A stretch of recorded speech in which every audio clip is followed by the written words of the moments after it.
네, 관련 이야기 김경우 인제대 백병원 가정의학과 교수와 자세히 알아보겠습니다. 어서 오세요. 안녕하세요. 네. 지금 보신 것처럼 오늘 하루에만 31명이 추가로 확진 판정을 받았습니다. 교수님, 이렇게 지금 31명이 하루 만에 확진 판정받았다. 지금 어떤 상황이라고 봐야 되는 거죠? 네, 그동안 28번 환자까지는 그래도 이제 해외 유입 사례에서 또 2차 감염이 된 사례까지는 이제 밝혀졌었는데 29번, 30번째 환자부터는 이제 해외 여행력이 없는 환자분들이 이제 발생을 했고요.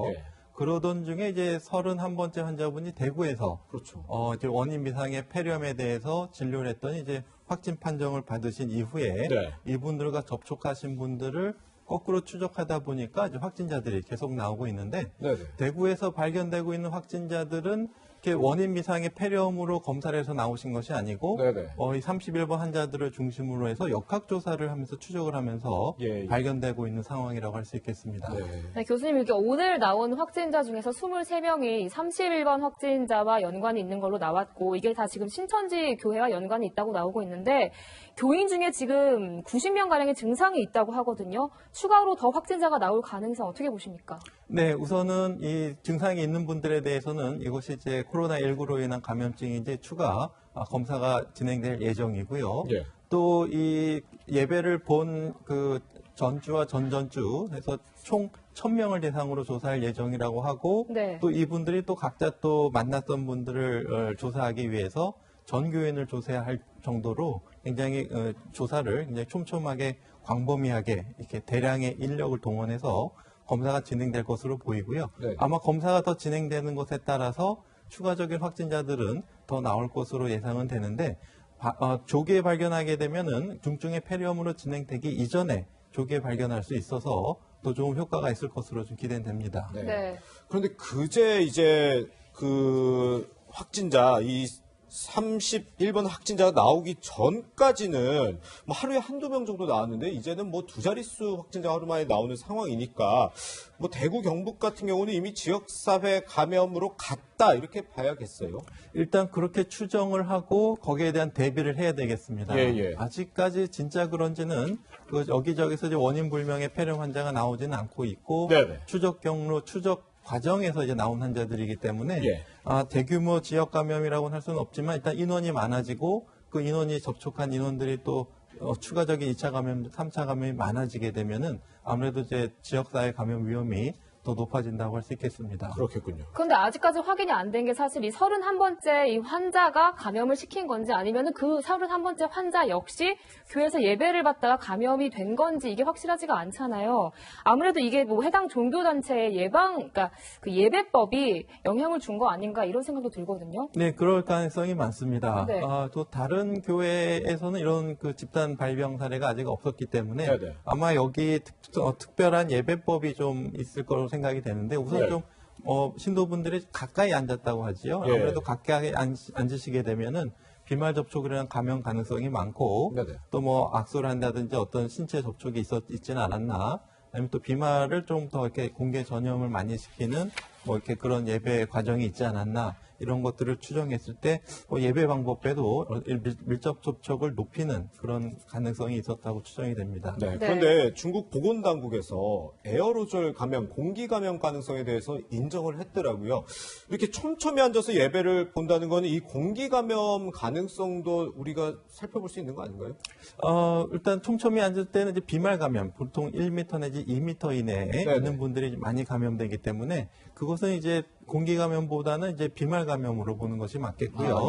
물론 이제 비말 감염과 에어로졸, 비말 핵 감염 간의 명확한 경계는 없지만은 아직까지는 일반적으로는 그 우리가 병원 내 상황이 아닌 상황에서는 비말 감염, 밀접한 접촉, 가까이에서 좀 장시간 노출됐을 때 감염된다고 보시는 게 맞겠고요. 같은 넓은 공간에서 잠깐 지나가는 사이에 감염되고 하는 사이는 일반 사회에서는 없겠고 병원에서는 좀 주의가 필요할 수는 있겠습니다.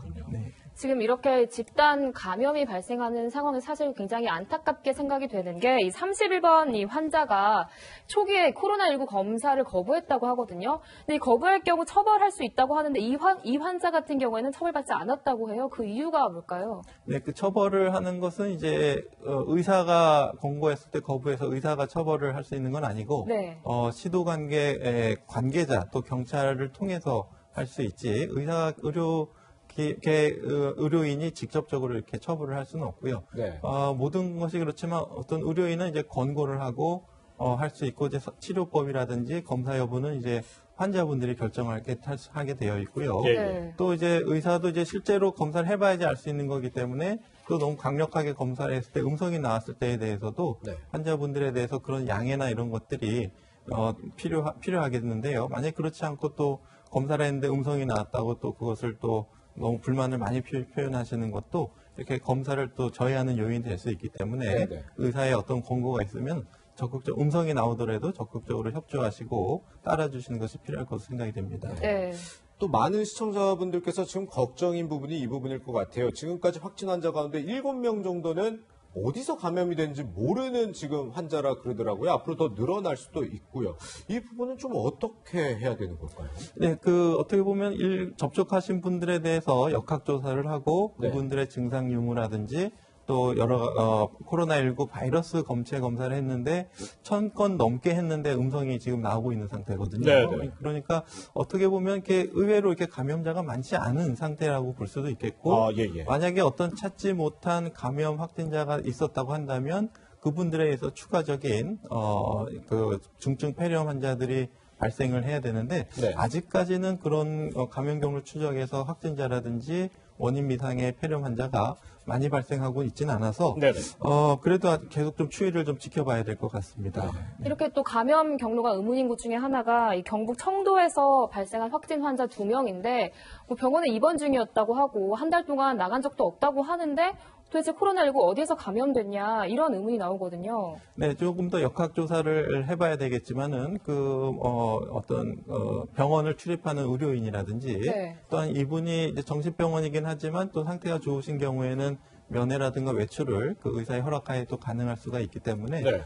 또 그런 분들을 통해서 감염된 건 아닌지 조금 더 역학조사 경로 추적이 필요할 것으로 생각이 됩니다. 네. 지금 코로나19 관련 뉴스가 매일같이 쏟아지는데 제가 좀 이 부분은 굉장히 우려스러운 게 꼭 확진 환자 나왔다, 의심 환자 나왔다 하면서 이어지는 게 응급실이 폐쇄됐다 이런 소식이더라고요.